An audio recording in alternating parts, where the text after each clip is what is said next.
C'est cet email qui a mis le feu aux poudres.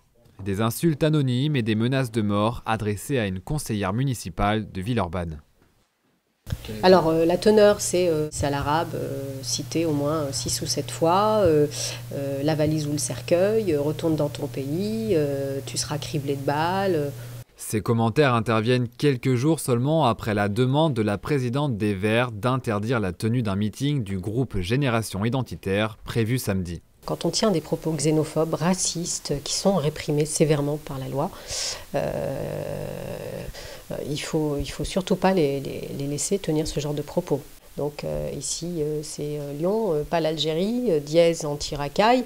Je veux dire, c'est clairement explicite et on sait bien qu'à leur réunion, à leur meeting, ils ne vont pas se regarder dans le blanc des yeux, au contraire. Le maire de Villeurbanne condamne ces propos mais refuse toujours d'interdire le meeting des identitaires et regrette la polémique. En demandant en plus son interdiction, évidemment, on lui donne davantage en plus de réalité. Et en n'obtenant pas, si nous l'avions fait, ce qui est vraisemblable aujourd'hui, l'interdiction, on donne encore une publicité supplémentaire et on donne même des arguments. Donc si sous prétexte de combattre, on leur donne davantage de relief, voilà, c'est une chose auquel chacun, je pense un responsable politique, doit penser. C'est dans les rues du Vieux-Lyon que se trouve le groupe. Il nie être l'auteur des menaces et s'étonne de la volonté d'interdire leur meeting. Ils vont même jusqu'à faire référence à Charlie Hebdo. Après le 7 janvier, tout le monde se réunissait en disant que la liberté d'expression était une valeur fondamentale.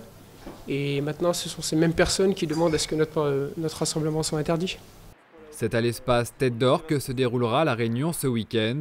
La direction de l'établissement n'a pas souhaité s'exprimer publiquement, mal à l'aise par la tournure des événements. Accepter au début, vous ne savez pas obligatoirement ce que c'est. Voilà, bien sûr, vous savez, nous on a des réservations, des fois on ne sait pas ce que c'est, sinon nous on fait 350 par manif par an, c'est délicat de demander à chacun ce qu'il va faire.